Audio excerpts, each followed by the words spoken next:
We'll be diving right into our newspaper review, and this morning we're starting with Daily Trust. Right in front we have alleged coup plot, Sylva confirms raid on residents. Continued story on page 3. At the top left we have National Assembly okays Tinubu's request to borrow $2.35 billion. That's on page 28 of the Daily Trust. Kano confirms 4 new variants of polio virus. That's on page 12 of the Daily Trust.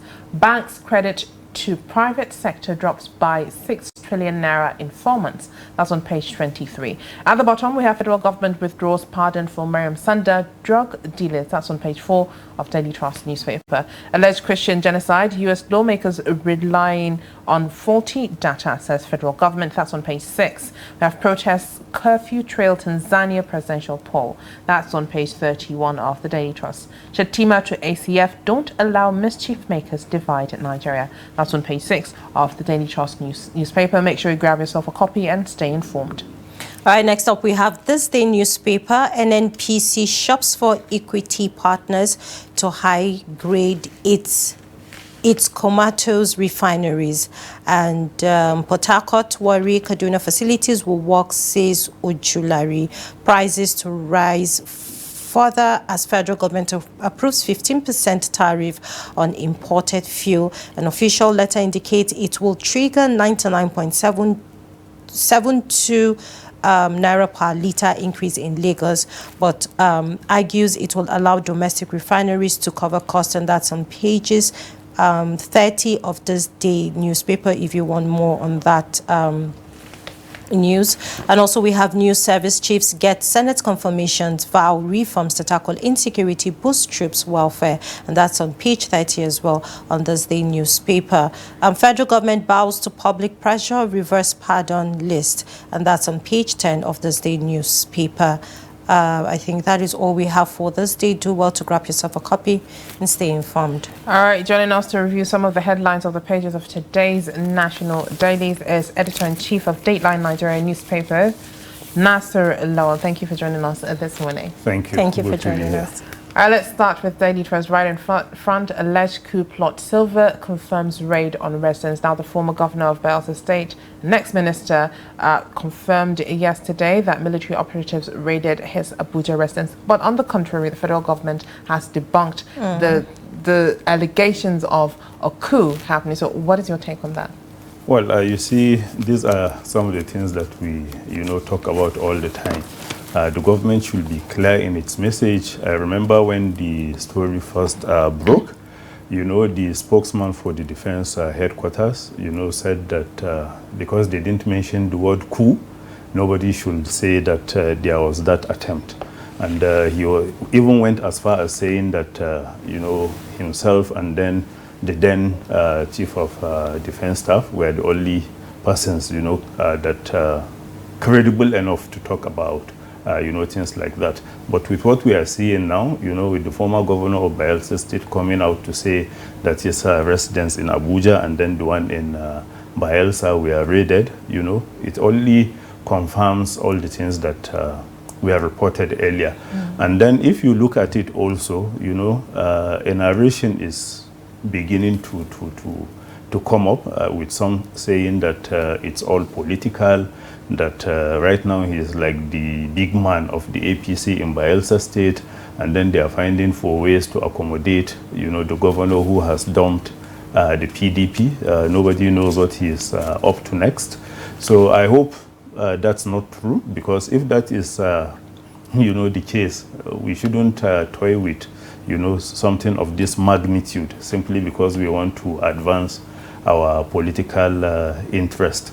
But like I said, the federal government, should find a way of managing its information in a better way so that at least Nigerians will not have the window, to come up with all these stories that don't even make sense. Yeah. All right, then. Federal government withdraws pardon for Mariam Sanda drug dealers. We've seen the backlash from Nigerians when the presidential pardon list came out, and now this headline as well. So what is your take on this? Well, probably some of the president's handlers will begin to say that he is a listening president, after the uproar, that greeted the pardon. He is now going back on, well, even before then, the Attorney General of the Federation came out to say that, it was only a review list. Nothing had been finalized at the time.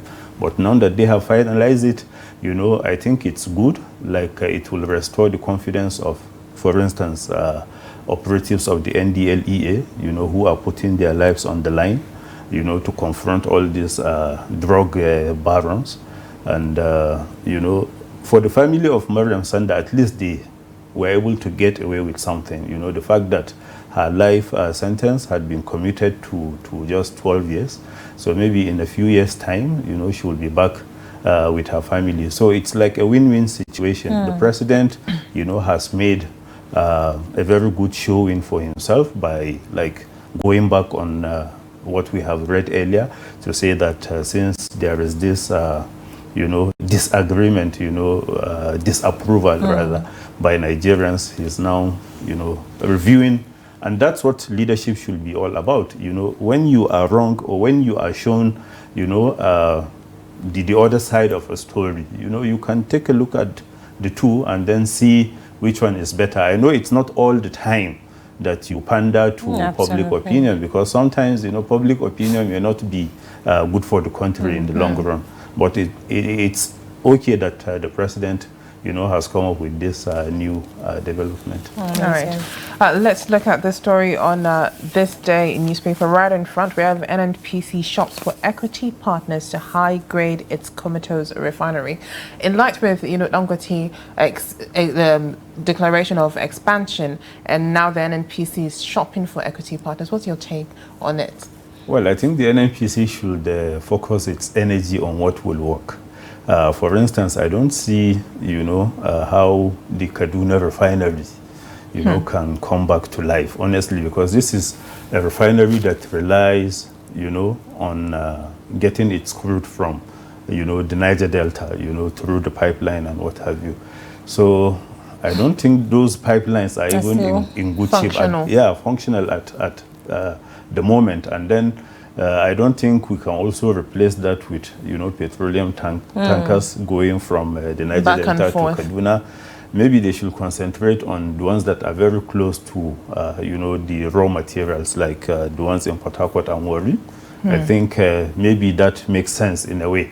But to say that you want to revive, probably you just want to hand your cronies some contracts, so that they can get to make some money out of the process. But honestly, I don't see it, working. I don't see it making a business sense, to revive the Kaduna refinery. And they should also worry the fact that the Dangote refinery is now up and running, from 650,000 barrels a day, now going to 1.4. I think, they better sit up so that we don't have them going under, even before the time comes. All right, then quickly before we go, new service chiefs get Senate confirmation. That's on this day newspaper. Vow reforms to tackle insecurity, boost troops' welfare. And also the National Assembly okay's Tinubu's request for new external borrowing to finance 2025 budget deficit, refinance maturing Euro bonds. What's your take on this?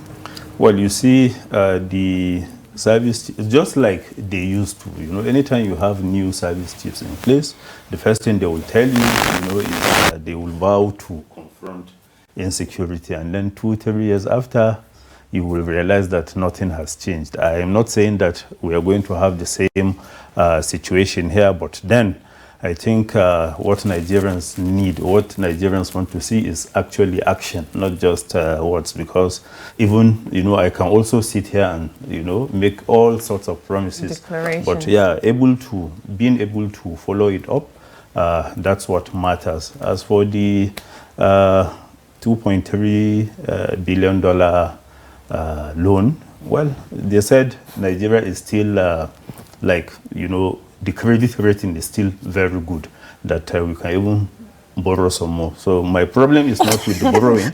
That's not a good one to keep borrowing. Yeah, my problem is actually not with the borrowing. What are we putting all the things that we are, the money, what are we, using then them how for. are we supposed to pay back those Yeah, because loans right as now well? we're actually funding the lifestyle of our leaders. You know, you don't see anything tangible that Nigerians can look up to and say, okay, this is what we're able to get because of the loans. So if we can find a way of reducing the loans that we take, fine and good. But if we must, let's see, you know, like justification for taking them. All right. Thank you very much, Nasser Lawal, the chief editor-in-chief of Dateline Nigeria newspapers. Thank you for being here and reviewing the front pages of our national dailies. Thank you for having me. Absolutely.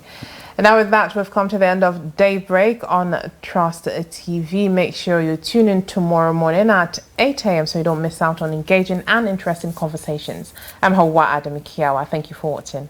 And I am Maimuna Bagudu. As always, do also follow us on all of our social media platforms and also subscribe to our YouTube channel for more news and information. Have a great day and stay safe. Bye-bye.